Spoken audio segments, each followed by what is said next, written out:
अच्छा भाई, क्लास आज का जो हमारा नेक्स्ट टॉपिक है सी शार्प में, आज हम पढ़ने वाले हैं लिंक। ठीक है। लिंक की जो फुल फॉर्म है वो है लैंग्वेज इंटीग्रेटेड क्वेरी। क्या फुल फॉर्म है? Language integrated query. ठीक है। क्या इस लफ्ज से तुम लोगों को कुछ पता चलता है? कोई क्वेरी क्वेरी हमने कहाँ सुना है? एसक्यूएल में सुना है। सर हम ये बात जानते हैं कि जब हम कोई भी वेब एप्लीकेशन या एक्सवाइजेड कोई भी एप्लीकेशन क्रिएट करते हैं, चाहे वो मोबाइल हो, वेब हो, डेस्कटॉप एप्लीकेशन हो, तो उसके अंदर डेटाबेस इन्वॉल्व होता ही है। ठीक है। अब डेटाबेस भी दो तरीके के होते हैं, एक होते हैं एसक्यूएल डेटाबेसेस और एक होते हैं नो सीक्वल डेटाबेसेस। मतलब कि ऐसे डेटाबेसेस जो एसक्यूएल पे चलते हैं और ऐसे भी होते हैं जो बिना एसक्यूएल के भी चलते हैं, जिनमें एक मिसाल है मोंगोडीबी। मोंगोडीबी एसक्यूएल पे वर्क नहीं करता, उसके अंदर एसक्यूएल स्टैंडर्ड लैंग्वेज नहीं है, वो ऑब्जेक्ट्स या डॉक्यूमेंट्स की सूरत में डेटा को स्टोर करता है, उसका सिनेरियो बिल्कुल डिफरेंट है। लेकिन जो सी शार्प है और डॉट नेट का जो पूरा प्लेटफॉर्म है, इसके अंदर जितने भी लैंग्वेजेस और फ्रेमवर्क्स आते हैं, ये आपके पास सपोर्ट करते हैं एसक्यूएल डेटाबेसेस को। किसको? और जाहिर सी बात है, जब मैं सर एक वेब एप्लीकेशन बना रहा हूँगा, तो मुझे अपने कोड में या अपनी एप्लीकेशन में डेटाबेस से डेटा चाहिए भी होगा, और फ्रंट एंड से डेटा निकाल कर मुझे डेटाबेस में स्टोर भी करना पड़ेगा। और हम पीएचपी में ये चीज़ देख चुके हैं, और लारावेल में भी इन सब के लिए हम क्वेरीज ही लिखते हैं। क्या लिखते हैं? अगर मुझे सी शार्प में फॉर एग्जांपल कोई पर्टिकुलर डेटा एसक्यूएल सर्वर के किसी डेटाबेस के किसी टेबल से चाहिए, तो मैं क्वेरी लिखकर ही उसे निकालूंगा। क्या लिखकर निकालूंगा? क्वेरी लिखकर। और वो आपके पास जो रॉ सिंटेक्स है वो कुछ इस तरह होता है। ये देखो, हम लिखते हैं from n in numbers where n is greater than two select N.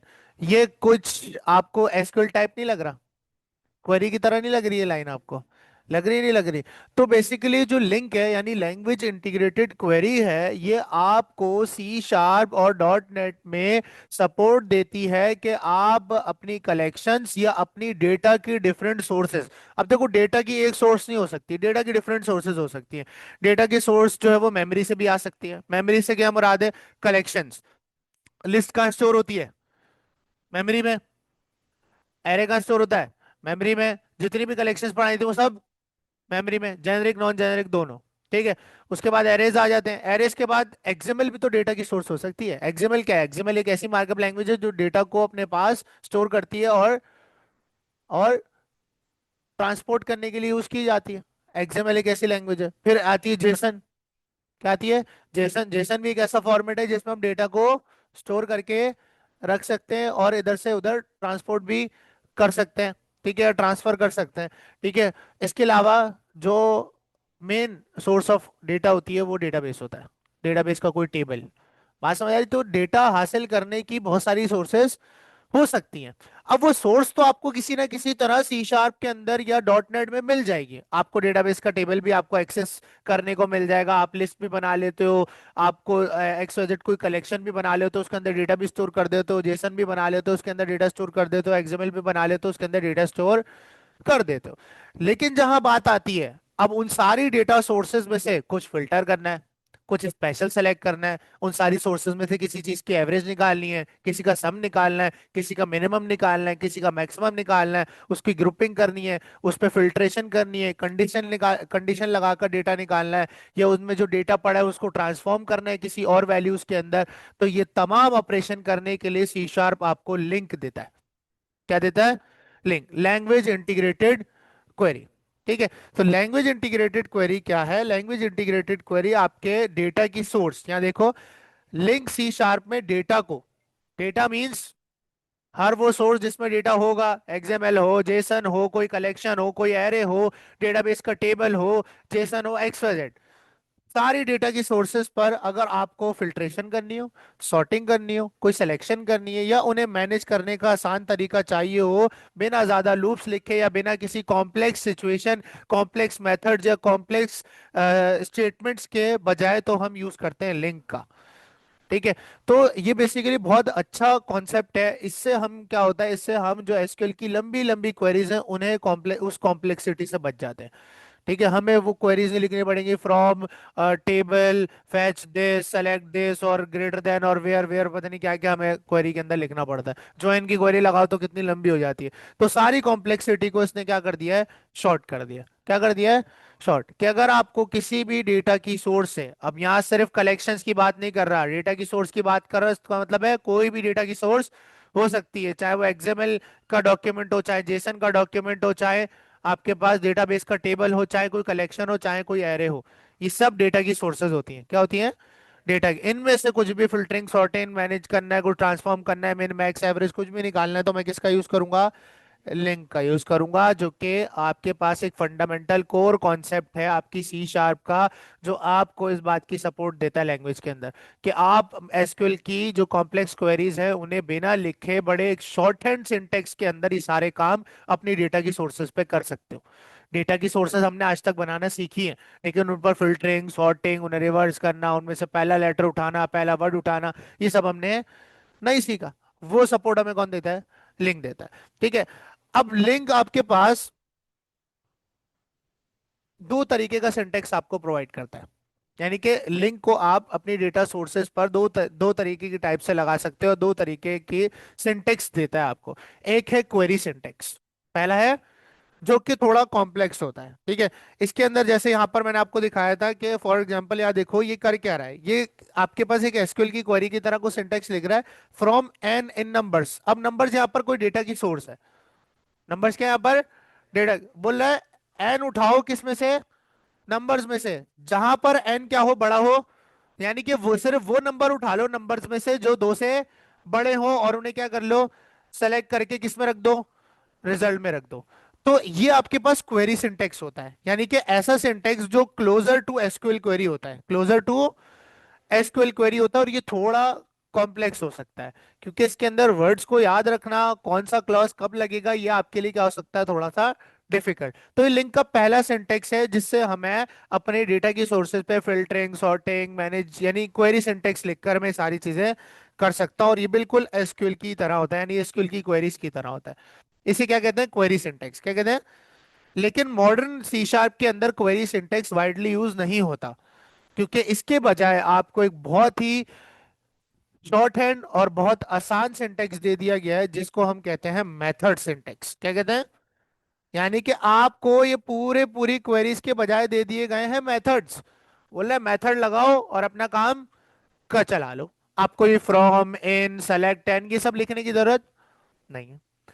और आपके पास जो मेथड सिंटेक्स हैं उन सब में लैम्डा एक्सप्रेशन यूज होता है। क्या यूज होता है, मैंने पढ़ाया था। लैम्डा एक्सप्रेशन क्या है, एक ऐसा क्लास के अंदर एक ऐसा फंक्शन जो एक ऑब्जेक्ट की तरह, यानी एक डेलीगेट से कंट्रोल किया जाता है। और डेलीगेट क्या होता है, एक ऑब्जेक्ट होता है। ठीक है, एक पॉइंटर ऑब्जेक्ट होता है। ठीक है, तो मैं उस लैम्डा को किससे कंट्रोल कर रहा था, एक ऑब्जेक्ट की मदद से कंट्रोल कर रहा था, जिसे हम डेलीगेट कहते हैं। क्या कहते हैं, डेलीगेट कहते हैं। तो आपके पास जो मेथड सिंटेक्स है वो ज्यादा प्रोमिनेंट और इजी पड़ता है। ठीक है। लिंक इन पर काम करता है, एरे पर, लिस्ट पर, डिक्शनरी पर, हर वो कलेक्शन जो इन्यूमरेबल टी इंप्लीमेंट करे। अभी इन्यूमरेबल टी क्या भला है, ये आपको मैं इंशाल्लाह नेक्स्ट क्लास में पढ़ाऊंगा। ठीक है, जितने भी प्री रिटर्न इंटरफेसेस है, आई न्यूमरेबल और आई लिस्ट, आई क्यूरेबल, आई कलेक्शन, ये सब मैं आपको पढ़ाऊंगा, और ये जरूरी है पढ़ना। ठीक है, वरना अदरवाइज आप समझ नहीं पाओगे। अभी फिलहाल के लिए यही समझ लो कि भाई ये किसी चीज को इम्प्लीमेंट करता है। अच्छा, सी शार्प में ऐसा कौन सा कॉन्सेप्ट है जो इम्प्लीमेंट किया जाता है, ये वर्ड मैंने सिर्फ एक कॉन्सेप्ट के लिए आज तक यूज किया है। ऐसा कौन सा कॉन्सेप्ट है सी शार्प में जो इम्प्लीमेंट किया जाता है, ये वर्ड मैंने सिर्फ उसी चीज के लिए यूज किया था, इंटरफेस। किस चीज के लिए, इंटरफेस। तो ये इन्यूमरेबल बेसिकली एक इंटरफेस है जो कि सी शार्प में पहले से बना हुआ है। बताऊंगा इसको अगली क्लास में। ठीक है। अब यहाँ देखो एक एग्जांपल है भाई, इसने क्या बनाया भाई, ये एक एरे है, किस टाइप का है, इंटीजर टाइप का है। इसके अंदर कितने एलिमेंट्स हैं, पांच हैं। इंडेक्स नंबर कहाँ तक है, फोर तक है। अब क्या किया, अब इसके अंदर से मान लो मुझे इवन नंबर उठाने, क्या उठाने, इवन नंबर उठाने, तो मुझे क्या करना पड़ेगा, कंडीशन लगानी पड़ेगी कि भाई चेक करो, क्या करो, नंबर्स के एरे में हर एक एलिमेंट को चेक करो एक एक करके के। फॉर एग्जांपल पहला नंबर उठाओ, चेक करो क्या वो इवन नंबर है, अगर है तो रिजल्ट में रख दो, नहीं है तो बाहर फेंक दो। दूसरा नंबर उठाओ, चेक करो क्या वो इवन नंबर है, अगर है तो रिजल्ट में रख दो, वरना नेग्लेक्ट कर दो। ठीक है। तो ये आपके पास काम करता है लिंक क्वेरी का मेथड, जिसका नाम है वेयर। बजाय इसके कि मैं लिखता from n in numbers where n modulus two equals to zero, मैं सिर्फ इस मेथड का यूज कर सकता हूँ। तो आपके पास दो तरीके की सिंटेक्स आपको लिंक क्वेरी देती है। पहला है क्वेरी सिंटेक्स, जिसमें हम बिल्कुल एसक्यूएल की तरह लिखते हैं, लेकिन वो एसक्यूएल जैसी नहीं होती, थोड़ी सी डिफिकल्ट होती है। इसमें आपने देखा फ्रॉम पहले आ रहा है, सेलेक्ट आखिर में आ रहा है, लेकिन एसक्यूएल में सेलेक्ट पहले लिख रहे होते हैं फ्रॉम। तो कह सकते हो कि एसक्यूएल की तरह होता है वो सिंटेक्स, एसक्यूएल नहीं होती वो। ठीक है। यानी क्वेरी का तरह सिंटेक्स होता है उसका। ठीक है। और दूसरा सिंटेक्स है मेथड सिंटेक्स, जिसमें आपको मेथड्स दिए जाते हैं। क्या दिए जाते हैं इनको करने के लिए? तो कौन सा प्रेफर करेंगे हम? मॉडर्न सिंटेक्स, मेथड, जो इजी टू राइट है, इजी टू अंडरस्टैंड है, और कोई कॉम्प्लेक्सिटी भी इसके अंदर नहीं होती। ठीक है। वेयर क्या करता है? कंडीशन लगाता है। सर क्या करता है? अब वेयर आपके पास, जाहिर सी बात है, लिस्ट पर भी चलेगा, वेयर आपके पास नंबर्स पर भी चलेगा, वेयर आपके पास एरेस पर भी चलेगा, वेयर आपके पास तमाम जेनेरिक नॉन जेनेरिक कलेक्शंस पर भी चलेगा, एरे पर भी चलेगा, एक्सएमएल के डेटा सोर्स पर भी चलेगा, एक्सवाइजेड किसी भी डेटा सोर्स पर ये काम करेगा। किसी भी डेटा सोर्स से कंडीशन लगाकर कोई डेटा अलग करना है तो कौन सा मेथड यूज करेंगे? वेयर का मेथड यूज करेंगे। कौन सा मेथड यूज करेंगे? वेयर का। आइए चलते हैं विजुअल स्टूडियो ओपन करते हैं और इसे ट्राई करते हैं। बहुत मजे का कॉन्सेप्ट है, मजा आएगा। ठीक है।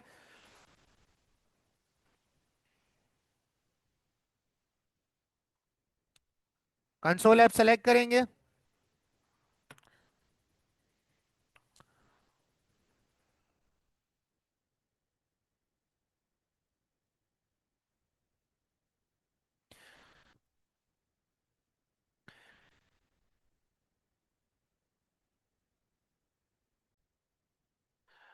अच्छा, तो यहाँ पर मेरे पास मेरी बेसिक ऐप जो है वो क्रिएट हो चुकी है।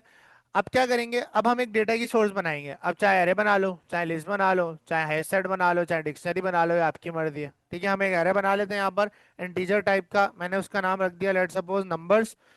ठीक है। डिफरेंट सोर्सेस पे ट्राई करेंगे। ठीक है। पहले नंबर्स पे ट्राई करके देखते हैं, एरे पर। ठीक है। फिर हम लिस्ट भी बना लेंगे।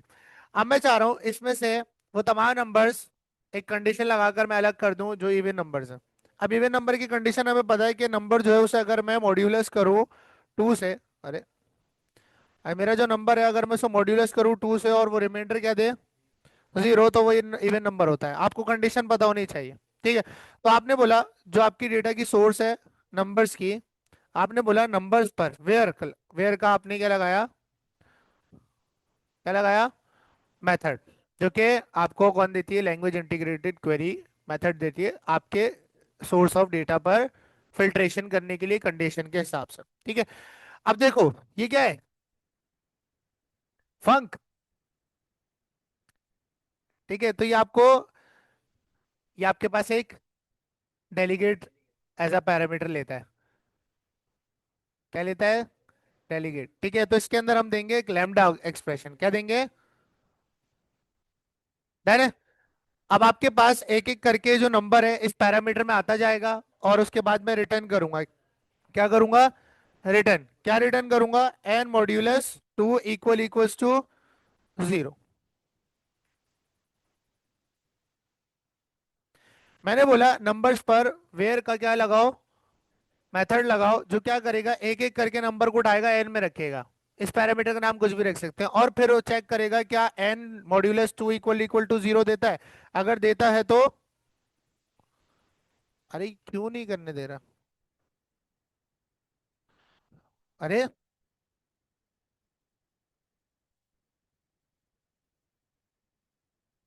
खैर।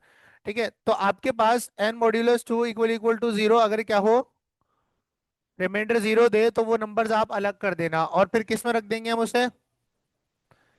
क्या इसी के अंदर वो चेंज कर देगा, या अलग से रिजल्ट निकालना पड़ेगा? अच्छा, जो वेयर का ये डेलीगेट है, ये इनपुट क्या ले रहा है देखो, और बदले में क्या मांग रहा है? बुलियन। तो ये आपके पास बुलियन ही तो रिटर्न हो रहा है कि कंडीशन क्या रिटर्न करेगी? बुलियन रिटर्न करेगी। क्या रिटर्न करेगी?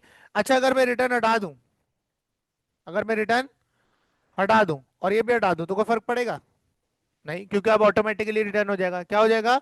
अब ऑटोमेटिकली सर रिटर्न हो जाएगा। और फिर मुझे इसको क्या करना पड़ेगा, एक रिजल्ट में निकालना पड़ेगा। किस में निकालना पड़ेगा? जैसे मैं कहता हूँ इवेंट्स। क्या कह दिया मैंने? ये मेरे इवन नंबर्स हैं। कौन से नंबर्स हैं? इवन नंबर्स हैं। अब इवन नंबर पर क्या करते हैं, लूप लगा के देखते हैं। क्या लगाएंगे?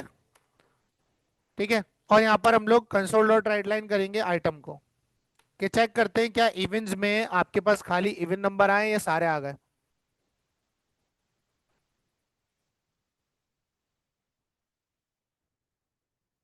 क्या क्या है? 2 4। इसका मतलब है वेयर ने क्या किया, मेरे लिए फिल्टर करके मुझे दे दिया है। उसने क्या किया, नंबर्स पर फिल्टर लगाया, एक एक करके नंबर उठाया, कंडीशन के हिसाब से चेक किया, जो नंबर कंडीशन पे पूरा उतरा लाके इवन में रख दिया। अच्छा, इवन की टाइप क्या है? आई न्यूमेरेबल। ठीक है, समझाऊंगा। ठीक है। बात समझ आ रही है? बात समझ आ रही है? ठीक है, तो ये आपके पास वेयर का मेथड था। कौन सा मेथड था? वेयर का। आओ आगे बढ़ते हैं। अगला मेथड है सेलेक्ट का, जो डेटा को ट्रांसफॉर्म या चेंज करता है। क्या करता है? आपने बोला सारे नंबर उठे मल्टीप्लाइड बाय 2 हो जाए, या कोई ऑब्जेक्ट होता तो आप बोलते सारे ऑब्जेक्ट्स में से सिर्फ बच्चों के नाम ला दो। तो आप वो सेलेक्ट की मदद से कर सकते हो। किसकी मदद से कर सकते हो? सेलेक्ट की मदद से। ठीक है, अब मैं बोल रहा हूँ कि भाई आपके पास, इसको मैंने कर दिया कमेंट।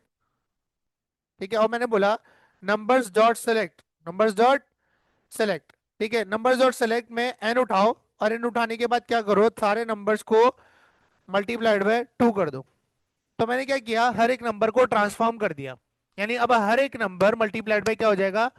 2 हो जाएगा। और फिर मैं उसे एक वेरिएबल में निकाल लूंगा, जिसे मैं कह देता हूँ ट्रांसफॉर्म नंबर्स। ठीक है, ये मेरे पास हो गया, और इसके ऊपर मैं चला देता हूँ लूप। डन हो गया। ठीक है, आओ चेक करते हैं क्या हर नंबर मल्टीप्लाइड बाय 2 हुआ। तो आपके पास आना चाहिए 2 4, 3 2 6, 4 2 8। आओ टेस्ट करते हैं। आप देखो 2 4 6 8 आ गया। एरे में क्या था? 1 2 3 4। तो हर नंबर क्या हो गया, ट्रांसफॉर्म हो गया मल्टीप्लाइड बाय 2। तो इसमें आप कोई भी कंडीशन लगाओ, सॉरी कंडीशन बोल रहा हूँ, आप अपने नंबर को किसी भी तरह से ट्रांसफॉर्म, या अपने एलिमेंट को किसी भी तरह से ट्रांसफॉर्म कर सकते हो। अच्छा, अब एक एग्जांपल है कि फॉर एग्जांपल एक एरे है आपके पास। मान लो आपके पास एक एरे है स्ट्रिंग टाइप का। किस टाइप का एरे? जिसमें नेम्स हैं। ठीक है, बच्चों के क्या है? नेम्स है। यहाँ मैंने कर दिया अली, यहाँ मैंने कर दिया वासे। ठीक है, यहाँ मैंने कर दिया जलीत। ठीक है, अब मैं चाह रहा हूँ कि ये सारे नाम जो है वो अपर केस में ट्रांसफॉर्म हो जाए। तो ट्रांसफॉर्म के लिए कौन सा मेथड है? सेलेक्ट का। किसका है? सेलेक्ट का। भाई पहले इसके ऊपर लगाऊंगा तो होगा ना, वरना एक एक करके 2 ऊपर करना पड़ेगा। पहले उठाऊंगा नेम्स के 0 इंडेक्स को, उठाओ फिर 2 ऊपर करो। नेम्स के 1 इंडेक्स को उठाओ, 2 ऊपर करो। एक साथ कैसे करूंगा एरे को पूरा 2 ऊपर? बात समझ आ रही? वो मत सोचो, उधर तो हमने एक ही वैल्यू भेजी थी ना लेमडा में। ठीक है, यहाँ पूरी एक वैल्यू नहीं है, या तीन तीन वैल्यूज हैं एक एरे के अंदर।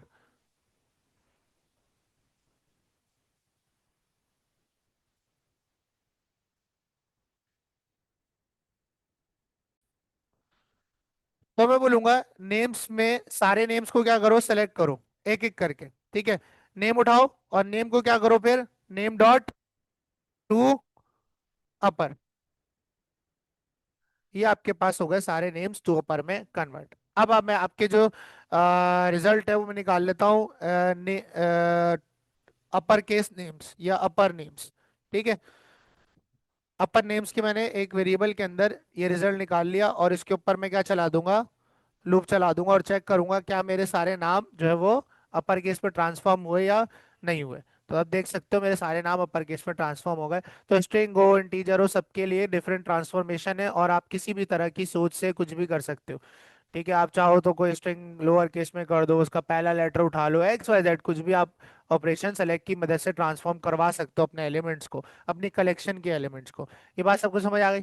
ठीक है, उसके बाद अगला जो आपके पास मेथड है वो है ऑर्डर बाय का। ये कौन बताएगा क्या करेगा? ये सॉर्ट करके देगा।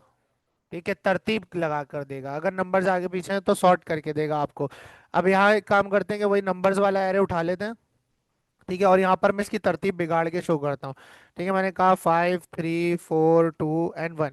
ठीक है, अब मैं चेक करता हूँ क्या ये मुझे ऑर्डर बाय करके देता है या नहीं देता है, उसके लिए ऑर्डर बाय। अच्छा, जो असेंडिंग टू डिसेंडिंग है, यानी कि छोटी वैल्यू से बड़ी वैल्यू पे जाना है, इस तरह से तरतीब देनी है, तो ऑर्डर बाय।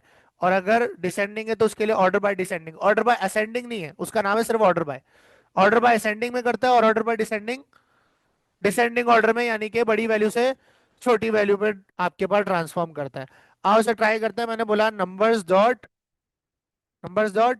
Order by. ठीक है, एन उठाओ और एन को एन के हिसाब से ही ऑर्डर बाय कर दो, बस।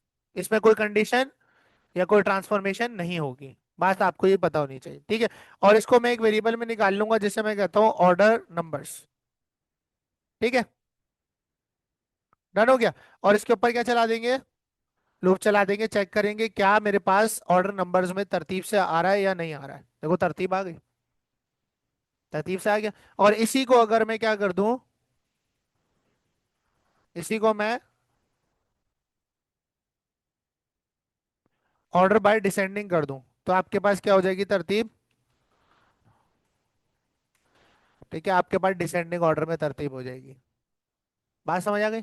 ठीक है, तो ये मेथड्स हैं और ये बहुत काम आते हैं। अदरवाइज अगर ये ना हो मेथड सिंटेक्स, तो आप क्वेरी सिंटेक्स में आपको पता भी नहीं कि आपकी कितनी जान निकल जाएगी लिखने में वो। ठीक है, ये करने में आपका काम खराब हो जाएगा।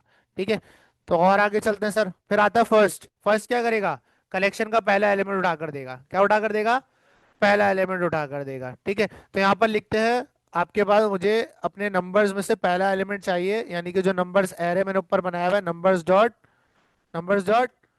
फर्स्ट। डन है। इसे मैं एक वेरिएबल में निकाल लूंगा जिसे मैं कहता हूँ फर्स्ट वैल्यू। क्या कह दिया मैंने, फर्स्ट वैल्यू। ठीक है, और इसके ऊपर मैं चला दूंगा लूप। इस पे लूप चलाने की जरूरत है या मैं इसे डायरेक्ट भी प्रिंट कर सकता हूँ। आओ चेक करें, क्योंकि एक वैल्यू है ना, कितनी वैल्यूज हैं, एक। तो चेक करते हैं क्या ये डायरेक्ट प्रिंट होती है नहीं होती। देखो एक डायरेक्ट प्रिंट हो गई, क्योंकि कलेक्शन नहीं है ना। फर्स्ट का मतलब है सिंगल वैल्यू, पहली वैल्यू। ठीक है, तो इसके लिए आपको लूप लगाने की जरूरत नहीं है, ये कलेक्शन थोड़ी बनी है। ठीक है। अच्छा, फर्स्ट का आपके पास ओवरलोड भी होता है। ठीक है, ये आपसे कंडीशन भी लेता है। अब फॉर एग्जांपल आप चाह रहे हो मुझे वो पहला नंबर चाहिए जो 3 से बड़ा हो। अब आप यहाँ पहला एलिमेंट उठाते हुए कंडीशन दे रहे हो। पहले आपने बोला कि नंबर्स की कलेक्शन में जो पहला एलिमेंट है वो मुझे दे दो, आपने फर्स्ट लगा दिया। अब आप कह रहे हो मुझे नंबर्स की कलेक्शन के अंदर या नंबर्स के एरे में वो पहला एलिमेंट उठाकर दो जो 3 से बड़ा हो। जो किससे बड़ा हो, 3 से बड़ा हो। तो आप यहाँ पर कंडीशन भी दे सकते हो। आपने बोला एन उठाओ और चेक करो जो एन 3 से बड़ा हो वो आप पहला एलिमेंट उठाकर दे दो, तो आप फर्स्ट में कंडीशन भी दे सकते हो। अब आपको वो पहला एलिमेंट देगा पूरी कलेक्शन का जो तीन से बड़ा पहला वाला होगा, यानी कि कौन सा, 4 आना चाहिए। आओ टेस्ट करते हैं फर्स्ट वैल्यू में क्या आता है। 5 कैसे 5 आया, जी वो तरतीब से चेक कर रहा है। वो किससे चेक कर रहा है, तरतीब से। देखो मैं 3D तरतीब करके दिखाता हूँ, 1 2 3 4 5। अब बताओ क्या आएगा, अब क्या आएगा, 4 आएगा, क्योंकि वो उसके बाद जो पहला पढ़ रहा था आगे वो 5 था। बात समझ आ रही है। जो आपके एरे की तरतीब में जो पहला 3 से बड़ा नंबर था वो 5 था। पहले 4 नहीं आ रहा था, पहले क्या आ रहा था, 5। नहीं समझे, देखो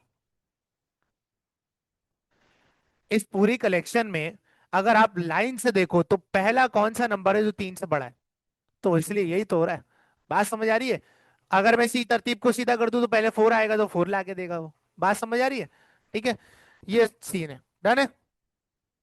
अच्छा, उसके बाद फर्स्ट के बाद आता है फर्स्ट और डिफॉल्ट। अच्छा, ये है कि लेट सपोज अगर आपके पास कोई ऐसा नंबर है, अब यहाँ मैंने कंडीशन ऐसी कर दी कि जो है ही नहीं, मतलब कि अब ऐसा एन है ही नहीं जो 6 से बड़ा हो। ऐसा एन कोई भी नहीं है जो 6 से बड़ा हो, तो यहाँ पर आएगा आपके पास एरर। यहाँ क्या आएगा आपके पास, ये एक्सेप्शन आ गई। ये क्या आ गया आपके पास, एक्सेप्शन। अगर आप इससे बचना चाहते हो, इससे बचना चाहते हो, क्योंकि एक्सेप्शन जब आती है तो आपकी एप्लीकेशन क्रैश हो जाती है। देखो आपका कंसोल बंद हो गया ना। ठीक है, तो इसी तरह जब आप वेब कर रहे होगे तो आपकी एप्लीकेशन क्रैश हो जाएगी। तो आप एप्लीकेशन क्रैश से अच्छा है कि यूजर को जीरो या नल दिखाना पसंद करोगे। बात समझ आ रही, कम से कम एप्लीकेशन तो क्रैश नहीं होगी, तो उसके बजाय हम फर्स्ट की जगह पर फर्स्ट और डिफॉल्ट का यूज करते हैं।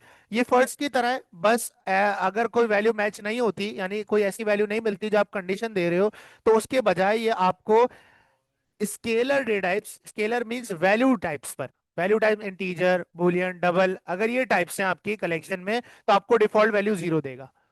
क्या देगा? जीरो। लेकिन अगर आपकी कलेक्शन की टाइप रेफरेंस टाइप्स हैं, स्ट्रिंग है, कोई ऑब्जेक्ट है, वगैरह वगैरह, तो आपको ही क्या देगा? नल देगा। तो अभी मेरे हिसाब से इसको क्या देना चाहिए था? नल आएगा। ठीक है।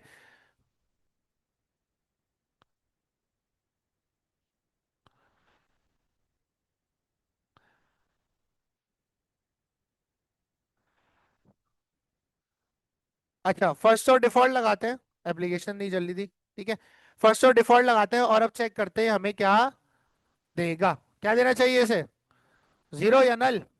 जीरो, जीरो आ गया। वैल्यू टाइप थी तो क्या आ गया? जीरो। लेकिन किस पे आएगा? सिर्फ फर्स्ट और डिफॉल्ट।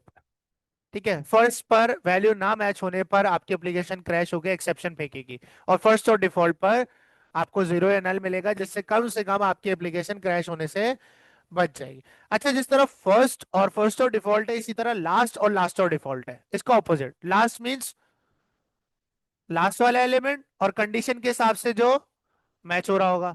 जैसे हम फर्स्ट में कंडीशन दे सकते हैं, इसी तरह लास्ट में भी दे सकते हैं। ठीक है। और फिर लास्ट और डिफॉल्ट मींस कि वही जीरो और नल देगा, क्रैश नहीं होगी अगर कोई वैल्यू ना मिली। तो यहाँ पर मैंने लिखा हुआ है लास्ट। ठीक है, इसमें लास्ट और डिफॉल्ट नहीं लिखा हुआ, वो भी होता है। डन है। उसके बाद है सिंगल। सिर्फ एक रिकॉर्ड मैच करना चाहिए। मतलब कि आप जो कंडीशन दे रहे हो, उस कंडीशन पर सिर्फ एक ही वैल्यू मैच करनी चाहिए। अगर एक से ज्यादा वैल्यूज मैच करती है तो आपको रिटर्न रिटर्न नहीं करेगा। आओ, अगर दो मिल गए या कोई नहीं मिला तो एरर। मतलब कितनी? सिर्फ आपने जो कंडीशन दी है उस पर पूरी कलेक्शन का सिर्फ एक एलिमेंट पूरा उतरना चाहिए। अगर कोई भी नहीं मिला और एक से ज्यादा मिले तो एरर मिलेगा। आओ चेक करते हैं। मैंने बोला कि भाई आपके पास वो वैल्यू उठा लो, numbers dot single, numbers dot single. ठीक है, नंबर्स डॉट सिंगल में मैंने बोला एन उठाओ और चेक करो क्या कोई एन जो है वो चार के बराबर है। क्या कोई एन चार के बराबर है? और लैम्डा लगाएंगे, इसके अंदर लैम्डा यूज होता है। ठीक है, चार के बराबर है, चेक करो क्या है कोई। क्या कोई है? अच्छा, ये रिटर्न क्या करेगा? आओ चेक करते हैं। ये रिटर्न क्या करेगा सर? भूल। क्या रिटर्न कर रहा है? भूल। ठीक है, तो आपको चेक करते हैं इस पे रिजल्ट डाल के। वार रिजल्ट के अंदर इसको हम निकालते हैं और चेक करते हैं कंसोल डॉट राइट के अंदर रिजल्ट में क्या आता है। ठीक है, आओ टेस्ट करते हैं। आपके पास फोर आ गया। क्या आ गया? फोर उठा के उसने दे दिया जो एलिमेंट मैच कर गया। लेकिन अगर मैंने बोला कि क्या एन जो है वो चार से बड़ा है, या एन जो है वो लेट सपोज तीन से बड़ा है। ठीक है, तो अब ऐसे दो नंबर हैं आपकी कलेक्शन में जो तीन से बड़े हैं। ठीक है, ऐसे दो नंबर है आपकी कलेक्शन में जो तीन से बड़े हैं। तो क्या ये एरर देगा या मुझे ला के दे देगा? क्योंकि यहाँ सिंगल वैल्यू मैच नहीं करेगी, दो वैल्यूज मैच कर रही है। तो ये देखो एक्सेप्शन आ गई। अब इस एक्सेप्शन से कैसे बचा जाए? जिस तरह सिंगल है इसी तरह सिंगल और डिफॉल्ट भी है। जिस तरह सिंगल सिंगल है इसी तरह सिंगल और डिफॉल्ट भी है। देखो यहाँ पर हम लिखा है सिंगल और डिफॉल्ट। आप चेक करते हैं अब मुझे क्या शो कराता है ये। अभी भी एक्सेप्शन फेंक रहा है। इसका मतलब है इसके अंदर कोई भी नल और जीरो का सीन नहीं है। वैसे होना तो चाहिए। ठीक है, क्या कह रहा है? Sequence contains one than more elements. ठीक है। अच्छा, अगर इसको कोई भी ना मिले, सॉरी, अगर इसको कोई भी ना मिले। हाँ, हाँ, हाँ। अगर इसको कोई भी ना मिले, लेट सपोज मैंने कर दिया n is greater than five. ठीक है, अब कोई भी नहीं मिलेगा, अब भी क्या क्रैश करेगा?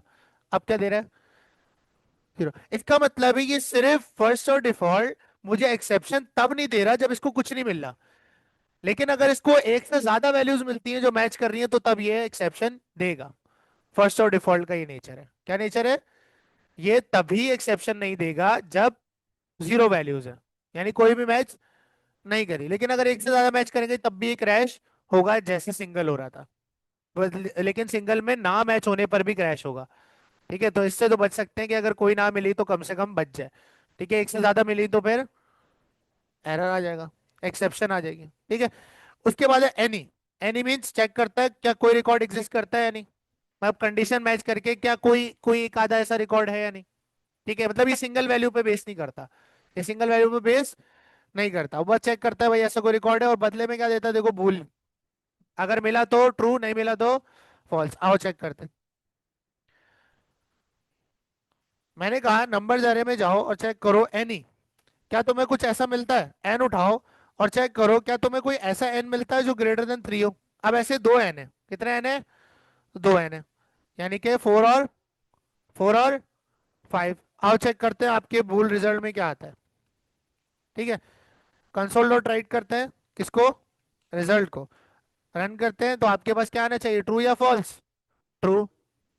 तो ये सिंगल को नहीं, मल्टीपल भी होंगे तब भी आपको लाकर ट्रू दे देगा। हाँ कोई नहीं मिला तो एरर नहीं, फॉल्स, एरर नहीं आएगा, फॉल्स आएगा। क्या आएगा, फॉल्स। देखो अगर मैं यहाँ पर कर दूं n is greater than 5, n is greater than 5 कोई भी नहीं है, एरे में नीचे ले आता हूँ, एन इज ग्रेटर देन 5 कोई भी नहीं है। आओ चेक करते हैं क्या ये क्रैश होता है, एरर आता है या फॉल्स आता है। क्या आ रहा है, ये साथ। ठीक है, हाँ पूछा करो। ठीक है, उसके बाद आपके पास आता है ऑल। ऑल मीन्स जो आप कंडीशन दे रहे हो वो सब पे पूरी होनी चाहिए, किसी एक पे भी पूरी नहीं हुई तो फॉल्स। बात समझ आ रही है, एनी पर किसी एक पर भी कंडीशन ट्रू हो गई आपकी वाली तो ट्रू देगा, आपको एनी क्या देगा, ट्रू। लेकिन ऑल के अंदर जो कंडीशन दोगे वो हर एक एलिमेंट पर पूरी होनी चाहिए, अगर किसी एक पर भी रह गई तो फॉल्स आएगा। ये एनी और ऑल में डिफरेंस है। ठीक है, चेक करता है सब कंडीशन मैच करने करे है या नहीं, सब पर। ठीक है, तो यहां पर मैं करता हूं bool result numbers dot all, numbers dot all, check करो एन उठाओ और चेक करो क्या सारे नंबर, क्या सारे नंबर ग्रेटर देन 0 है या नहीं। अब देखो सारे नंबर ग्रेटर देन 0 है तो आपके पास रिजल्ट में क्या आएगा, तो आपके पास रिजल्ट में क्या आना चाहिए सर, ट्रू आ गया। लेकिन अगर कोई एक भी फॉल्स हो गई, जैसे मैंने कर दिया देखो एन इज ग्रेटर देन 1, अब यहाँ आपके पास 1 बाहर हो गया, 1 क्या हो गया, बाहर हो गया, तो आपके पास एक कंडीशन फॉल्स होगी तो ये आपको क्या देगा, फॉल्स देगा। है ना। ठीक है, उसके बाद आपके पास जो अगला मेथड है वो है काउंट का। क्या, काउंट का। भाई अगर आप काउंट करना चाह रहे हो कि भाई आपके पास कितने नंबर ऑफ एलिमेंट्स हैं किसी कलेक्शन के अंदर, तो आप काउंट की मदद से काउंट कर सकते हो। ठीक है, तो यहाँ पर मैं वार करके एक काउंट नम्स का एक वेरिएबल बनाता हूँ और मैं बोलता हूँ कि नंबर्स में जाओ और काउंट करो, क्या करो, सॉरी, काउंट करो। किसे काउंट करो, सारे नंबर्स को काउंट करो और काउंट नंबर्स में रख दो। कंसोल डॉट राइट लाइन में काउंट नंबर्स को मैंने स्टोर किया, क्या आना चाहिए, 5 आना चाहिए ना। कितने नंबर्स है मेरे कलेक्शन में, 5 है, तो क्या आ गया, 5। ठीक है, अब मैं बोलता हूँ मुझे वो नंबर्स काउंट करने हैं जो इवन नंबर्स हैं, या सॉरी वो नंबर्स काउंट करने हैं जो ग्रेटर देन 3 है। मतलब मुझे ये बता दो कि वो कितने नंबर्स हैं जो 3 से बड़े, या मुझे वो नंबर्स बता दो जो इवन नंबर्स हैं। तो अब यहाँ पर मैं काउंट में ओवरलोड में एक कंडीशन भी दे सकता हूँ, क्या दे सकता हूँ, मैं बोलूंगा एन उठाओ और चेक करो क्या n modulus 2 greater than 0, modulus 2 equal equal to 0, यानी कि वो नंबर्स काउंट करके दो जो इवन नंबर्स हैं। तो कंडीशन भी दे दी, यानी कि अब काउंट मुझे सिर्फ वो नंबर्स का काउंट बताएगा जो, कितने इवन नंबर है मेरी कलेक्शन में, दो। कितना काउंट देना चाहिए इसे, आओ चेक करते हैं। क्या हो गया, काउंट आ गया। ठीक है, वहीं पर अगर मैं इसे बोलूं कि भाई वो नंबर्स बता दो जो ग्रेटर देन 3 हो या ग्रेटर देन 2 हो, तो ग्रेटर देन 2 कितने नंबर्स हैं, 3 है, 3 4 एंड 5। तो आपके पास क्या आ गया, 3 आ गया। है ना। तो मैं काउंट डायरेक्ट पूरे भी कर सकता हूँ और किसी कंडीशन की बेस पर भी काउंट कर सकता हूँ कि फलाने कंडीशन पे पूरे उतरने पे नंबर काउंट करो। ठीक है, उसके बाद आता है सम, सबका सम चाहिए। और जाहिर सी बात है सम जो है वो सिर्फ उसी करेक्शन पे काम करेगा जिसके एलिमेंट्स क्या होंगे, या तो इंटीजर होंगे या फ्लोट होंगे या डबल होंगे। नाम्स पे तो काम नहीं करेगा ना सम, किसी के नामों पे स्ट्रिंग पे तो काम नहीं करेगा। ये बात तो हमें समझ आती है सर। आओ टेस्ट करते हैं। मैंने बोला वार सम निकाल कर दो किसका, नंबर्स डॉट सम, सम निकाल कर दो भाई। डन है। और से टेस्ट करते हैं। अच्छा सॉरी, मैंने प्रिंट नहीं कराया। ठीक है, तो हम सम को क्या करेंगे, प्रिंट भी तो कराएंगे ना, जो वेरिएबल में हमने सम निकाला है। तो हमने प्रिंट कराया, सम क्या आ गया देखो, 15 आ गया। 1 से 5 तक का सम क्या होता है, 15 होता है। क्या होता है, 15। अच्छा, क्या सम का ओवरलोड है, आप चेक करें क्या सम का कोई ओवरलोड है। अच्छा भाई, सम का ओवरलोड भी सर मुझे नजर आ रहा है।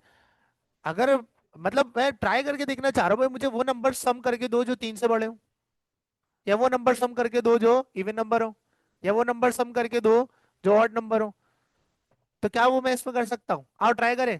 ठीक है, मैंने बोला एन उठाओ, क्या करो, नंबर, यानी कि हर नंबर एन में उठाओ, और चेक करो क्या वो एन जो है वो ग्रेटर देन 3 हो, और उन्हीं को क्या करके दो, सम करके दो। तो ऐसा कौन सा नंबर है जो ग्रेटर देन 3 है, 4 और 5। क्या सम होना चाहिए इसका, 9 होना चाहिए। आओ चेक करते हैं क्या सम में 9 आता है नहीं आता। एक second. Cannot implicitly convert type bool to long.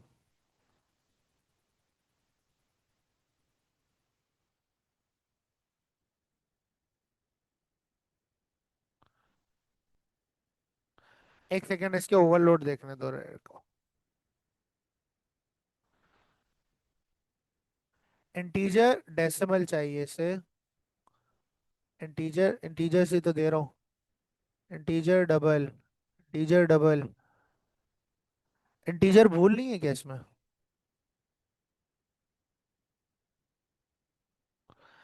अच्छा भाई, इसको रिटर्न भी आपको नंबर ही करना पड़ेगा। क्या रिटर्न करना पड़ेगा, नंबर, क्योंकि बूलियन रिटर्न नहीं कर रहा, और कंडीशन आपकी क्या रिटर्न करती है, बूलियन।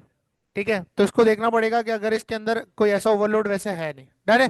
ठीक है, ट्राई कर रहे थे हम लोग। डन है, आउट चेक करते हैं अब फॉर एग्जांपल सारे नंबर्स में से क्या चाहिए, मिनिमम। तो उसके लिए कौन सा मेथड है, मिन का मेथड है। कौन सा मेथड है, यहाँ पर मैंने कहा नंबर्स में से क्या उठा लो, मिनिमम उठा लो। क्या उठा लो, मिनिमम।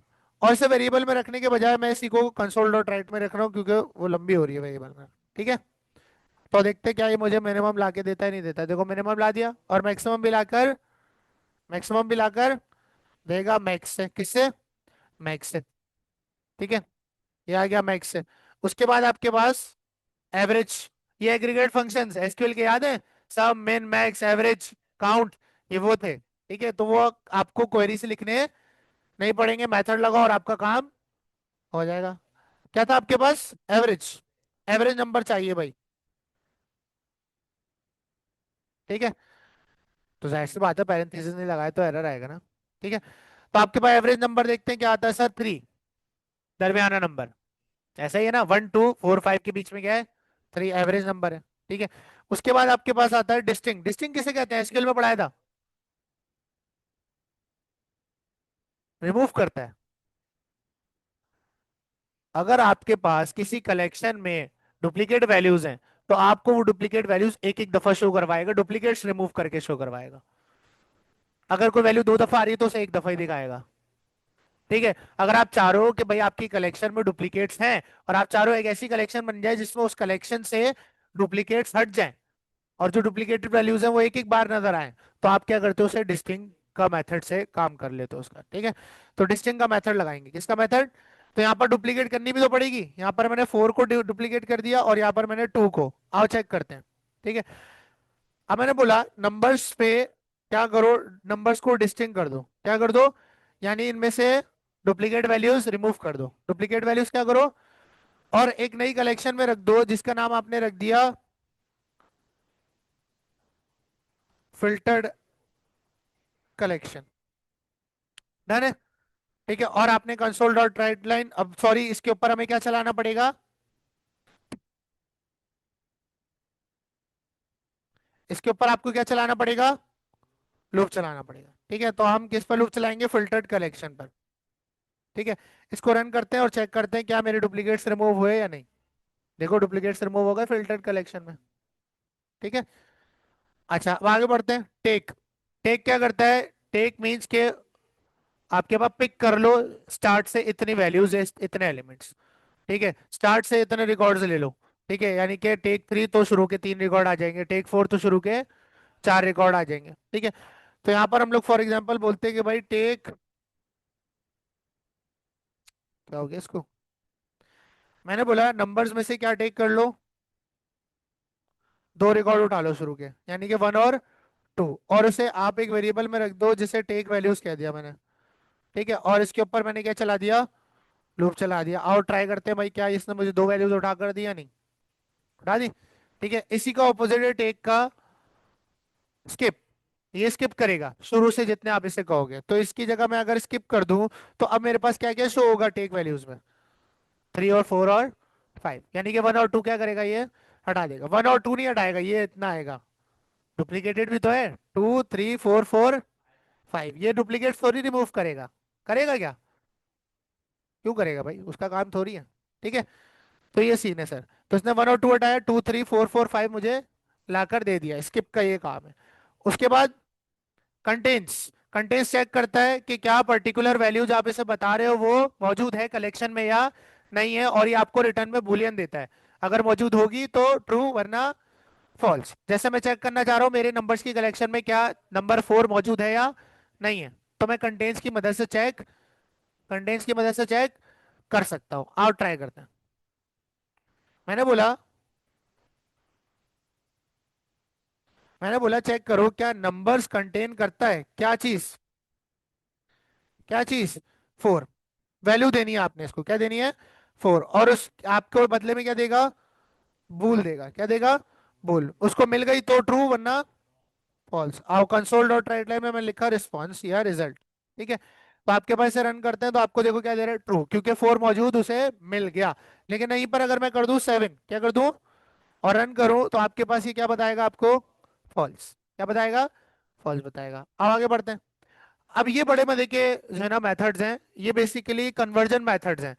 आपने फिल्टर किया डेटा और आपने कलेक्शन में रखा, अब वो कलेक्शन किस चीज की है, वो कोई नॉन जेनेरिक कलेक्शन है, जेनेरिक कलेक्शन है, एरे है, वगैरह वगैरह। जैसे हम लोग यहाँ पर निकाल रहे हैं ना कि भाई फॉर एग्जांपल मैंने अपर्स नेम में निकाला, ऑर्डर नंबर्स में निकाला, तो ये वेरिएबल्स एरेज है, लिस्ट है, हैश टेबल है, डिक्शनरी है, क्या है ये मुझे नहीं पता है, बस ये बता रहा है अनअवेलेबल कुछ है ये। लेकिन अगर मैं चाह रहा हूँ कि भाई मेरे नंबर्स के एरे में से इवन नंबर्स फिल्टर हो और मुझे एक लिस्ट में मिले, एक जेनरिक टाइप लिस्ट की सूरत में मिले, किस में मिले, तो उसके लिए मेरे पास कन्वर्जन मेथड्स हैं। डिक्शनरी में कन्वर्ट करना है अपनी पूरी कलेक्शन को, फिल्टर करने के बाद लिस्ट में कन्वर्ट करना है, वगैरह वगैरह। ठीक है, तो उसके लिए मैं क्या करूंगा, इन मेथड्स का यूज करूंगा। अब यहाँ देखो, नंबर्स क्या है एक, नंबर्स क्या है एक एरे है, कलेक्शन टाइप क्या है, एरे। मैंने बोला नंबर्स पर एक कंडीशन लगाओ, क्या लगाओ, एक कंडीशन। ठीक है, और कंडीशन क्या है, नंबर उठाओ एक एक करके और चेक करो क्या वो नंबर डिवाइड होने के बाद टू से क्या देता है आपको, रिमाइंडर जीरो। वो तमाम नंबर फिल्टर करो और किस में रख दो, एक वेरिएबल में रख दो जिसका नाम आपने इवेंट्स रख दिया। क्या रख दिया, अब इसकी कलेक्शन टाइप मुझे नहीं पता, अब मैं चाह रहा हूँ भाई ये कलेक्शन टाइप जो है मुझे लिस्ट में मिले, या मुझे इवन जो है ना एक एरे में कन्वर्ट होके मिले, इवन एक एरे बन जाए, एक लिस्ट बन जाए, एक डिक्शनरी बन जाए। तो उसके लिए इसी के आगे मैं डॉट टू लिस्ट लगा दूंगा। यहाँ देखो टू लिखोगे ना तो आपको सारे conversion method, to array convert करना है ऐसे, to dictionary, to hash set, to list, to lookup, या टू स्ट्रिंग। तो मैंने कहा इसको एक एरे में कन्वर्ट करके दे दो, किस में कन्वर्ट करके दे दो। अब देखो इवन पे मैं माउस रखता हूँ, देखो क्या बता रहे हैं, इंटीजर का एक एरे। इवन क्या है, अब आपके पास एक, उसने तमाम वो नंबर्स उठाए जो टू से डिवाइड होने के बाद रिमाइंडर जीरो देते हैं यानी इवेंट्स, और उन सबको एक एरे में कन्वर्ट करके किस में रख दिया, इवन में। इसी तरह अगर मैं इसको कर दूं टू लिस्ट, तो ये एक जेनेरिक कलेक्शन बन गई, लिस्ट, लिस्ट, नजर आ रहा है। ठीक है, तो मैं अपनी कलेक्शंस को फिल्टर, सॉर्ट, मैनिपुलेट करने के बाद दूसरी कलेक्शंस में कन्वर्ट भी कर सकता हूँ इन टू के मेथड से। ये आपको नजर आ रहे हैं, बस यही है जो है, नजर आ रहे हैं। ठीक है, टू लिस्ट, टू एरे में कन्वर्ट करना है, टू हैश सेट में कन्वर्ट करना है, डिक्शनरी, डिक्शनरी मींस की वैल्यू पेयर, डिक्शनरी मींस की वैल्यू पेयर। ठीक है, तो ये आपको पता होना चाहिए। उसके बाद आती है मेथड चेनिंग, ये भी बड़ी इंपॉर्टेंट है, बहुत ज्यादा यूज होती है। ठीक है, अब मान लो आप कह रहे हो भाई इवन नंबर में आपने कन्वर्ट कर दिया, अब इवन नंबर में कन्वर्ट करने के बाद जो इवन नंबर्स आपने उठाए उन्हें मल्टीप्लाइड बाय 10 करो, क्या करो, और फिर सबको तरतीब में ले आओ या डिसेंडिंग ऑर्डर में ले आओ, किस में ले आओ। तो यहां मैं तीन ऑपरेशंस बोल रहा हूं, सबसे पहले फिल्टर करो, फिर ट्रांसफॉर्म करो, उसके बाद सॉर्ट करो। यानी कि डिसेंडिंग ऑर्डर में सॉर्ट करो। अब यहाँ पर सर तीन ऑपरेशन कह रहे हैं। एक तरीका है कि आपने इवेंट्स में निकाला, आप दोबारा इवेंट्स के ऊपर जो है ना क्या लगाओगे आप, सेलेक्ट, और फिर आप क्या करोगे, इसे मल्टीप्लाइड बाय हर नंबर को उठाओगे और क्या कर दोगे, मल्टीप्लाइड बाय 10। तो सर हमारे पास दूसरा ऑपरेशन हो गया, दूसरा ऑपरेशन हो गया। इसको भी फिर हमने एसी के अंदर रिप्लेस कर दिया वार इवेंट्स के अंदर, डन है। और इसको भी इवेंट्स में रख दिया, ये इसको डबल एस कर देते हैं। फिर आपने बोला इवेंट्स जो अभी आपके पास नया वाला कलेक्शन आई है जो ट्रांसफॉर्म किया आपने मल्टीप्लाइड बाय 10 करके, उसको आप ऑर्डर बाय डिसेंडिंग करो, एन उठाओ और एन के हिसाब से ही डिसेंडिंग ऑर्डर में वो कर दो। तो आपने ये तीनों ऑपरेशन अलग अलग लाइन में किए, लेकिन आप ये एक लाइन में भी कर सकते थे using the method चेनिंग, using the आपको ये सब एक अलग अलग लाइन में करने की जरूरत नहीं है। आपको आपने क्या किया, आपने पहले वो सारे नंबर फिल्टर कर लिए जो इवन नंबर है, फिर आपको इसके बाद इन नंबर्स को क्या करना है, ट्रांसफॉर्म, यानी हर किसी को मल्टीप्लाई बाय 10 करना है। क्या करना है, तो उसके लिए मैं सेलेक्ट यूज करूंगा। इसी के आगे मैं एक और मेथड लगा सकता हूँ, सेलेक्ट। इसको आप नीचे भी लेके आ सकते हो, ठीक है, इस तरह से। आप बोलोगे फिर क्या करो, इवन नंबर उठाओ, क्या करो, इवन नंबर उठाओ और उस इवन को क्या करो, मल्टीप्लाइड बाय 10 कर दो। और उसके बाद डॉट ऑर्डर बाय क्या कर दो, डिसेंडिंग कर दो। आप नंबर उठाओ और उसको नंबर के हिसाब से ट्रांसफॉर्म करके मुझे ऑर्डर बाय डिसेंडिंग करके किस पे दे दो। ये एक ही लाइन में लिखा हुआ मैंने नीचे कर दिया ताकि आपको पूरा नजर आए, डन है। इसको आप इस तरह से लिख सकते हो तोड़ तोड़ के एक एक लाइन में इस तरह। तो ये आपने क्या किया सर, आपने नंबर्स में से पहले फिल्टर किए सारे इवन नंबर, फिर सेलेक्ट ने उसे मल्टीप्लाइड बाय सारे इवन नंबर्स को क्या किया, 10 मल्टीप्लाइड बाय कर दिया उसके साथ, और उसके बाद उन सारे नंबर्स को ऑर्डर बाय डिसेंडिंग कर दिया। तो मुझे एक बात बताओ कितने इवन नंबर्स हैं, कितने इवन नंबर हैं, दो, टू और four. Two two multiplied by 10, 20, 4 multiplied by 10, 40, 20 और 40 को डिसेंडिंग में किया क्या आएगा, 40 और 20 यार, सिर्फ 20 और 40 को डिसेंडिंग में कन्वर्ट करना है ना।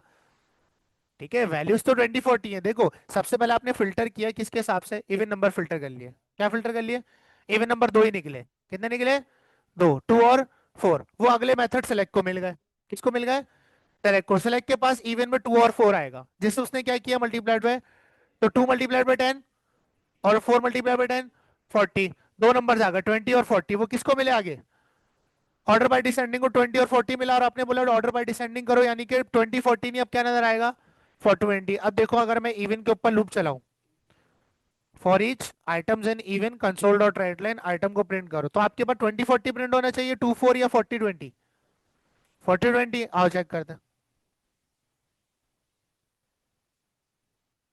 हो गया 40 20 प्रिंट। तो ये कहलाती है मेथड चेनिंग के, अगर आप एक काम करने के बाद उसी के साथ जो चीजें फिल्टर हुई हैं उसके साथ एक और ऑपरेशन करना चाहते हो, फिर एक और ऑपरेशन, तो आप आगे डॉट मेथड्स लगा सकते हो, चेनिंग बना सकते हो पूरी, इसे कहते हैं चेन।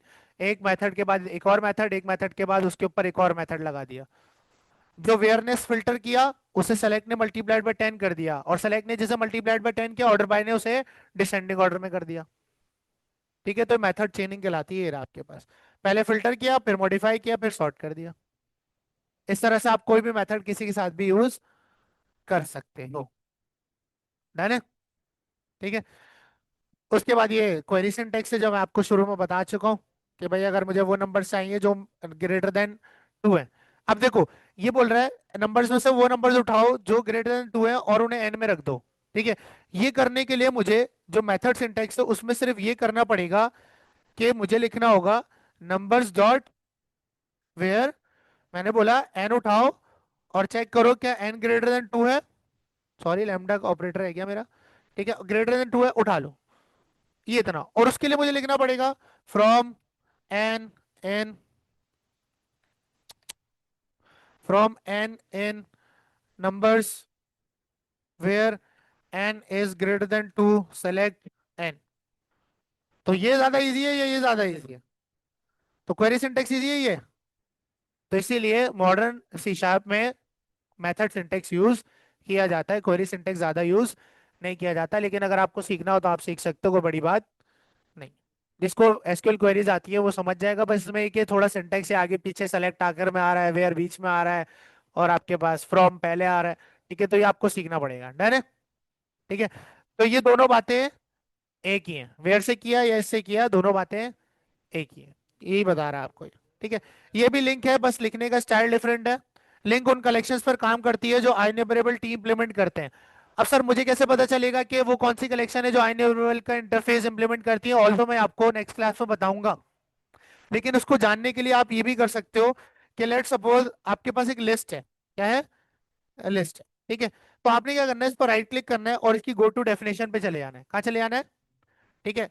जैसे आप इसकी गो टू डेफिनेशन पे जाओगे तो ये आपको यहाँ ले आएगा। अब यहाँ देखो, लिस्ट एक क्लास है, उसके ऊपर आई लिस्ट भी इंप्लीमेंट हो रहा है, आई कलेक्शन भी, आई न्यूमेरेबल भी, जो कि जेनरिक है, और नॉन जेनरिक आई न्यूमेरेबल भी, आई लिस्ट भी, आई कलेक्शन भी, आई रीड ओनली लिस्ट भी, और बहुत सारे इंटरफेसेस पे इंप्लीमेंट हो रहे हैं। तो हर वो कलेक्शन जिस पर आई न्यूमेरेबल और आई क्यूरेबल, आई न्यूमेरेबल और आई क्यूरेबल इंप्लीमेंट होता हो, वो तमाम कलेक्शंस लिंक से काम कर सकती है।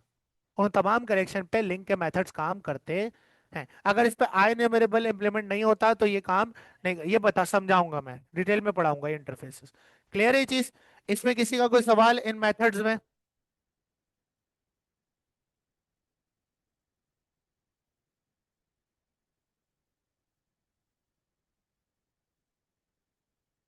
आओ चेक करते हैं भाई।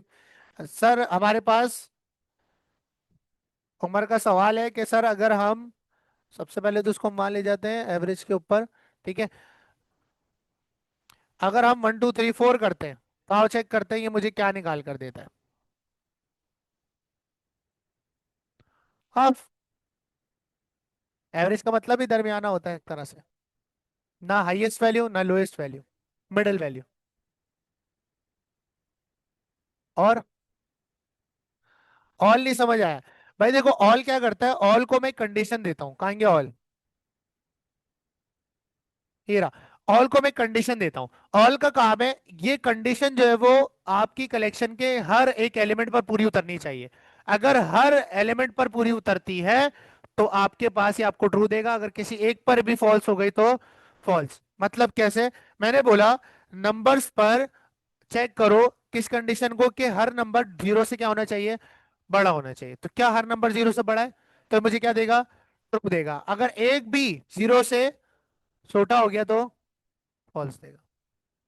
ये ऑल का काम है। ऑल का काम है जो कंडीशन आपने दी है उसको हर एलिमेंट पर ट्रू चेक करवाना। अगर हर किसी पर ट्रू होती है तभी ट्रू देगा, वरना नहीं देगा। और इसका उलट एनी एक पर भी ट्रू हो गए तो ट्रू दे देगा। है ना? और कोई सवाल? अच्छा, क्या मैं इसे लिस्ट पर लगा के देख सकता हूँ? सर अभी तो आपने एरे एरे करके दिखा दिया। आप बोल रहे हैं लिस्ट पर भी हो सकता है, किसी भी नॉन जेनरिक या जेनरिक या किसी भी डेटा सोर्स पर जो आई न्यूमेरेबल को या आई क्यूरेबल को इम्प्लीमेंट करती हो। ठीक है। तो लिस्ट अभी आपने दिखाया कि आई न्यूमेरेबल को इम्प्लीमेंट करती है, तो क्या लिस्ट पर भी ये काम करेगा? और चेक करें लिस्ट कौन सी टाइप ऑफ कलेक्शन में आता है। जेनरिक। जेनरिक कलेक्शन कौन सी होती है? जो टाइप सेफ होती हैं। क्या होती हैं? Type safe. और उनकी कोई फिक्स्ड ऑर्डर नहीं होता, जितनी वैल्यूज देना चाहो आप दे सकते हो। ये हम बहुत डिटेल में पढ़ चुके हैं। मैंने बोला एक लिस्ट बनाओ। क्या बनाओ? एक लिस्ट बनाओ जो कि आपके पास स्ट्रिंग टाइप की होगी, नंबर टाइप, जो भी आप बनाने चाहो। नंबर से खेल चुके हैं, अब स्ट्रिंग पे खेल लेते हैं थोड़ा। मैंने कहा उसमें नेम्स होंगे। क्या होंगे? New list.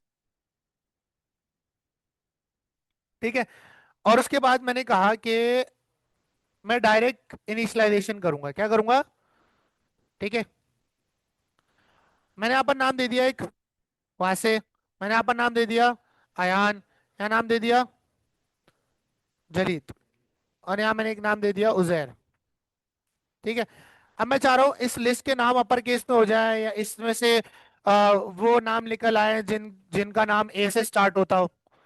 ठीक है। तो उसके लिए मैं क्या करूंगा, मैं बोलूंगा भाई नेम्स डॉट वेयर, मुझे वो नाम ला दो जिनका नाम किससे स्टार्ट होता हो, ए से। अब यहाँ पर मैं उठाऊंगा नेम, नेम उठाऊंगा, और नेम उठाने के बाद मैं बोलूंगा, नेम उठाने के बाद मैं बोलूंगा कि भाई मुझे नेम जो स्टार्ट्स विद होता हो, किससे, ए से। ठीक है, वो लाकर दे दो। अब यार दे रहा है, क्या कह रहा है, character unit are can not convert char to string. Character में तो दिया, स्ट्रिंग में दूंगा तो फिर मसला करोगे भाई तुम सब। अच्छा खैर। ठीक है, तो यहाँ पर मैंने क्या दे दिया इसको, ए डबल कोट्स में देना आपने। ठीक है। और उसके बाद मैंने कहा इसको किस में निकाल दो मेरे पास। ठीक है। ए नेम्स में निकाल दो। ठीक है। और हम लोग क्या करते हैं, लूप चला के देखते हैं ए नेम्स के ऊपर। पहले देख लेते हैं ए नेम क्या है आपके पास, एक इन्यूमरेबल है। ठीक है, इसको क्या मैं एक लिस्ट में कन्वर्ट कर सकता हूँ वापस? कर सकता हूँ ना। ये क्या किया, चेनिंग नहीं करी। वेयर का मेथड लगाया तो उसके साथ एक और लगा दिया तो क्या हो गई, चेनिंग। पहले वेयर क्या करेगा, वो नाम उठा लेगा जिसका नाम किससे स्टार्ट होता है, ए से, और उसे फिर किस में कन्वर्ट कर देगा, लिस्ट में। और लिस्ट पर हम लूप चला सकते हैं, लूप चला सकते हैं ना भाई। ठीक है, और कंसोल डॉट राइट लाइन में मैंने आइटम को क्या कर दिया, प्रिंट कर दिया। और चेक करते हैं क्या ये मुझे अयान देता है या कोई और नाम भी देता है। ठीक है, अगर दो नाम होते तो दो भी लाकर देता। जैसे एक और नाम बताओ, अली। क्या लिख दिया मैंने, क्या लिख दिया। ठीक है, तो अब चेक करते हैं क्या ये मुझे अली का नाम भी लाकर देता है साथ में या नहीं।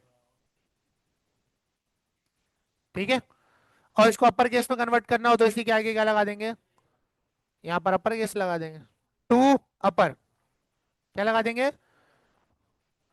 डन है, इसको रन करते हैं। क्या हुआ,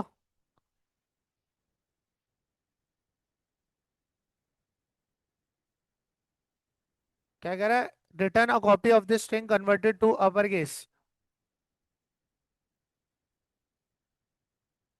सॉरी, वेयर नहीं ना, ट्रांसफॉर्म कर रहे हैं, क्या यूज होगा, सेलेक्ट। क्योंकि अपर केस कोई बुलियन रिटर्न नहीं करता और वेयर कंडीशन पे काम करता है। कंडीशन किसे कहते हैं, जो बुलियन रिटर्न करती हो। ठीक है, तो आपके पास टू अपर आपको बुलियन रिटर्न नहीं करता, आपको स्ट्रिंग रिटर्न करता है, तो वो आपके पास वेयर हैंडल नहीं कर सकता। तो ट्रांसफॉर्म के लिए क्या लगाएंगे, सेलेक्ट लगाएंगे। आओ से टेस्ट करते हैं।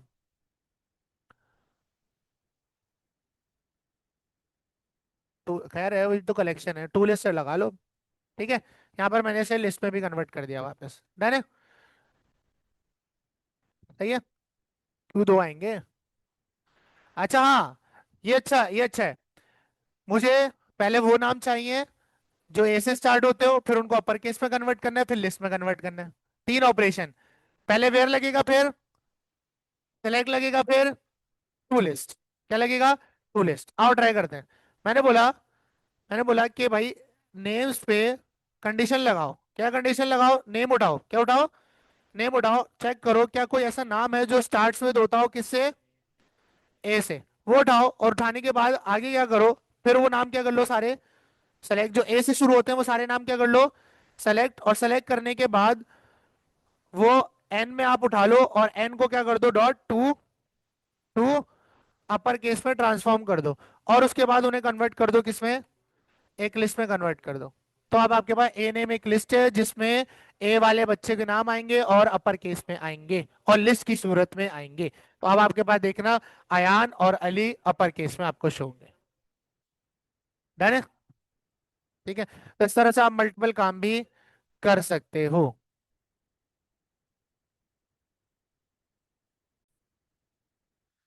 अच्छा, जिस तरह हम एक कलेक्शन बना सकते हैं स्ट्रिंग्स की, हम एक कलेक्शन बना सकते हैं इंटीजर्स की, या मिक्स की भी बना सकते हैं, नॉन जेनरिक। ठीक है, एरेज बना सकते हैं हम। इसी तरह मैं किसी क्लास के ऑब्जेक्ट्स की भी कलेक्शन बना सकता हूँ। अब बात समझाता हूँ। देखो, मेरे पास एक क्लास है, लेट सपोज उस क्लास का नाम है मेरे पास स्टूडेंट। ठीक है, जो फ्यूचर में हमारे लिए मॉडल भी हो सकता है। ठीक है, तो इस क्लास को मैं पब्लिक रखता हूँ फिलहाल के लिए। इसके अंदर एक प्रॉपर्टी बनाता हूँ पब्लिक इंटीजर आईडी के नाम से। किस नाम से, ठीक है। और यहाँ पर मैंने किया पब्लिक स्ट्रिंग नेम के नाम से। ठीक है, और उसके बाद मैंने बोला पब्लिक इंटीजर मार्क्स। ठीक है, तो मेरे पास एक क्लास है जिसमें तीन प्रॉपर्टीज है उधर। कितनी प्रॉपर्टीज है, एक आईडी है, एक नेम है, और एक मार्क्स के। अब जाहिर सी बात है, अगर मैं किसी एक बच्चे को ये आईडी नेम मार्क्स देना चाहता हूं तो मैं क्या बनाऊंगा, इसका ऑब्जेक्ट। और मल्टीपल बच्चों के लिए मल्टीपल ऑब्जेक्ट। तो जब हम लोग यहाँ पर मल्टीपल ऑब्जेक्ट्स बनाते हैं, इसको कमेंट कर देते हैं, इसके अंदर डायरेक्ट काम करते हैं। तो हम कैसे बनाते हैं, न्यू स्टूडेंट। कैसे बनाते हैं, न्यू स्टूडेंट। और यहाँ पर फिर मैं इसको स्टूडेंट टाइप के वेरिएबल के अंदर स्टोर कर देता हूँ std1 के नाम से। अब 100 बच्चे होंगे तो कितने बनाऊंगा, 100। लाइन ऑफ कोड कंज्यूम होगा, आईडी भी सबको लिख देनी पड़ेगी और नेम भी। तो इससे अच्छा हम क्या करते हैं, हम एक लिस्ट या एक कलेक्शन ही ऐसी बना देते हैं जो इस क्लास के ऑब्जेक्ट्स को स्टोर करेगी। किसे स्टोर करेगी, ऑब्जेक्ट को। आओ बात समझो। अब एक बात बताओ, जब हम लोग लिस्ट बनाते हैं तो हम कुछ इस तरह से जेनरिक काम करते हैं कि भाई लेट सपोज ये एक लिस्ट है, ठीक है, और न्यू लिस्ट आपके पास आ गई, इसमें हमारी टाइप आ जाएगी और ये हमारी लिस्ट क्रिएट हो गई, ऐसा ही है। अब अगर मुझे स्ट्रिंग की लिस्ट बनानी है तो मैं इसकी टाइप में स्ट्रिंग दूंगा, इंटीजर की चाहिए तो इंटीजर। लेकिन अगर मैं इस लिस्ट में इस क्लास के ऑब्जेक्ट्स को स्टोर करूंगा तो इसकी टाइप क्या होगी? यही क्लास होगी। क्या होगी? यही क्लास। क्योंकि मैंने बताया ना कि भाई क्लास भी एक टाइप होती है। आप ऑब्जेक्ट को, जो हम नॉर्मल ऑब्जेक्ट बनाते हैं उसको हम किस वेरिएबल में स्टोर करते हैं? उसी क्लास टाइप के वेरिएबल के अंदर, जैसे हम ऑब्जेक्ट कहते हैं। तो भाई लिस्ट की भी टाइप क्या होगी? वही क्लास ही होगी ना, क्योंकि इस लिस्ट के अंदर इसी क्लास के ऑब्जेक्ट स्टोर होंगे, इसी क्लास के ऑब्जेक्ट्स। अब यहां पर आपने डायरेक्ट इनिशियलाइजेशन करनी है तो आप डायरेक्ट करो ना, डॉट ऐड का मेथड भी मैंने आपको पढ़ाया था। तो यहाँ पर मैं डायरेक्ट इनिशियलाइजेशन कर रहा हूँ, इसको मैं नीचे ले आता हूँ। अब मैंने कहा इसके अंदर मैं ऑब्जेक्ट स्टोर करूंगा। क्या स्टोर करूंगा? ऑब्जेक्ट बनाने के लिए हम किसका कीवर्ड यूज करते हैं? न्यू का। मैंने बोला एक नया स्टूडेंट बनाओ, क्या करो? अच्छा, अब यहाँ पर ऑब्जेक्ट हो तो यहाँ कर्ली ब्रैकेट लगाने पड़ेंगे आपको, मतलब आप राउंड ब्रैकेट नहीं लगाओगे यहाँ पर, ठीक है। और यहाँ पर आप बोलोगे पहला जो बच्चा है उसकी जो आईडी है, उसकी जो आईडी है वो 1001 होगी। दूसरे बच्चे का जो नाम, पहले बच्चे का जो नाम होगा वो होगा मुजम्मिल, ठीक है।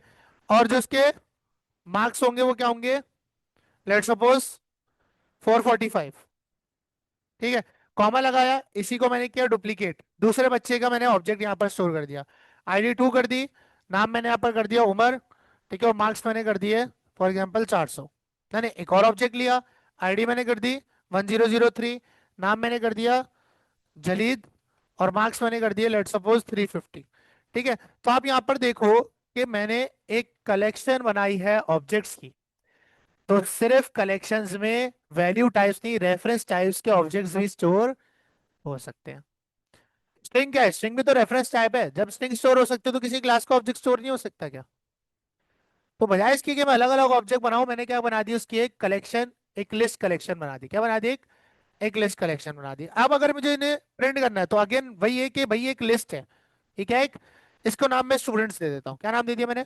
इस पूरे यानी कि इन तीनों ऑब्जेक्ट्स की जो कलेक्शन का नाम है वो स्टूडेंट्स है। तो स्टूडेंट्स पर क्या लगाऊंगा? लूप लगाऊंगा। क्या लगाऊंगा? और जैसे ही मैं कंट्रोल डॉट राइट लाइन करूंगा आइटम को, तो आपके पहले आइटम्स में से एक एक वैल्यू आ रही थी, इस दफा पूरा पूरा ऑब्जेक्ट है। तो आइटम में क्या आ रहा है? पूरा पूरा ऑब्जेक्ट। हर ऑब्जेक्ट के पास अपनी, अपना, अपना मार्क्स है, ठीक है। अब यहाँ पर जैसे ही से रन करूंगा तो ये मुझे ऑब्जेक्ट दिखाएगा कि भाई आप ऑब्जेक्ट ऑब्जेक्ट प्रिंट कर रहे हो, कंसोल ऐप 1 के स्टूडेंट टाइप का ऑब्जेक्ट प्रिंट कर रहे हो। अब इनकी वैल्यूज चाहिए तो क्या करना पड़ेगा? आपको करना पड़ेगा आइटम डॉट। जैसे आइटम डॉट करोगे आपको तीनों प्रॉपर्टीज मिल जाएंगी, आईडी नेम और मार्क्स मिल रहे। आईडी नेम और मार्क्स। मैंने बोला सबकी क्या आईडी, क्या प्रिंट कर दो? सबके, और सबके साथ में मार्क्स भी प्रिंट कर दो। यहाँ पर है, सॉरी, ठीक है, मार्क्स। और उसके बाद मैंने कहा कंसोल डॉट राइट लाइन में हर बच्चे के बाद एक डैश लगा देना। क्या लगाना? ठीक है, जिससे एक सेपरेटर बन जाएगा। क्या बन जाएगा? एक सेपरेटर। आओ चेक करते हैं। देख रहे हो? तो मैं क्लास के ऑब्जेक्ट्स की भी कलेक्शन क्रिएट कर सकता हूँ, ठीक है। तो ये बात आपने याद रखनी है, डन है। अब मुझे उजैर बताएगा, उजैर मुझे, अब ये एक कलेक्शन है और लिस्ट आई न्यूमेरेबल को जो है इंप्लीमेंट करती है, तो इस पर लिंक क्वेरी के मेथड्स चल सकते हैं, where, select, sort, descending order, जो भी है सारे चल सकते हैं। अब मुझे इसमें से वो ऑब्जेक्ट्स फिल्टर करने हैं। इस लिस्ट कलेक्शन में से मुझे वो ऑब्जेक्ट्स फिल्टर करने हैं जिन बच्चों के मार्क्स 300, सॉरी, 400 से अबव है। जिन बच्चों के मार्क्स 400 से अबव है। यहाँ पर एक काम करता हूँ कि थोड़े से ऑब्जेक्ट्स में यहाँ पर बढ़ा लेता हूँ, ठीक है, जिससे थोड़ा और आपके पास अच्छा काम हो जाएगा। 4, 5 एंड 6। नाम बताओ भाई अगले का। अयान कर दिया एक का, और एक का वासे कर दिया, अहमद कर दिया, ठीक है। इसके मार्क्स 410 कर देते हैं, ठीक है। इसके मार्क्स 200 कर देते हैं, इसके मार्क्स 300 कर देते हैं, और इसके मार्क्स कर देते हैं 350। डन है। अब इसमें से मुझे वो ऑब्जेक्ट्स फिल्टर करने हैं, इस पूरी कलेक्शन में से सिर्फ वो बच्चे फिल्टर करने हैं जिनकी, जिनके मार्क्स 400 से above है। कैसे करेंगे? किस पर वेयर लगाएंगे? कलेक्शन पर। कलेक्शन का नाम क्या है? स्टूडेंट्स। क्या नाम है? स्टूडेंट्स। तो मैं आऊंगा स्टूडेंट्स, स्टूडेंट्स डॉट वेयर। आगे मैं नहीं करूंगा भाई, आप बताओगे क्या उठाएगा ये इस दफा? पूरा पूरा ऑब्जेक्ट उठाएगा। सिंगल सिंगल वैल्यू तो नहीं रखी हुई ना अब इसके पास, पूरा पूरा। और हर ऑब्जेक्ट में बच्चे की आईडी, बच्चे का नाम और उसके मार्क्स मिलेंगे। तो यहाँ पर क्या उठाएगा? ऑब्जेक्ट, जिसको मैं शॉर्ट फॉर्म में ओबीजे कह देता हूँ आपकी समझ के लिए, ठीक है। ऑब्जेक्ट उठाएगा, फिर उस ऑब्जेक्ट में क्या फिल्टर करवाने? ऑब्जेक्ट्स को किसके हिसाब से फिल्टर करवाना है? मार्क्स। तो आपने बोला ऑब्जेक्ट डॉट मार्क्स, नजर आ रहे हैं? मार्क्स क्या हो? ग्रेटर देन हो किससे? 400 से। वो ऑब्जेक्ट फिल्टर कर दो और फिर उन्हें लिस्ट में कन्वर्ट भी कर दो, क्योंकि लिस्ट से निकाला है तो किस में रखो फिर? लिस्ट में। और उनको एक वेरिएबल में रख दो। किस में रख दो? एक वेरिएबल में, जिन्हें आप कह दो टॉपर्स। क्या कह दिया? टॉपर्स। तो अब आपके पास इस पूरे लिस्ट ऑब्जेक्ट्स में से सिर्फ वो ऑब्जेक्ट्स फिल्टर होके टॉपर्स के ऑब्जेक्ट्स में, टॉपर के वेरिएबल में आ जाएंगे जिन्होंने 400 से अबव मार्क्स लिए हैं। तो आओ चेक करते हैं वो कौन कौन है। जलीद और मुजम्मिल हैं। आओ फॉर ईच का लूप ओपन करते हैं, और इस दफा लूप किस पे चलाएंगे?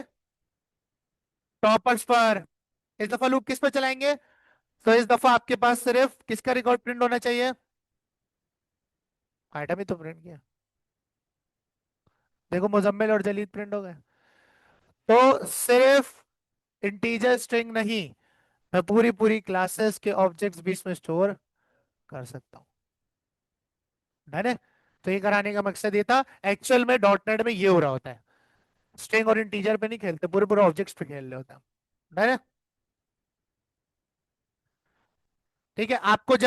आपको जब डेटा बेस से डेटा मिलता है, वो इस तरह के फॉर्मेट में मिलता है आपको। वो सब निकालेंगे यार, आप टेंशन क्यों ले रहे हो? हाँ हाँ, बनाएंगे, एप्लीकेशन बनाएंगे यार पूरी।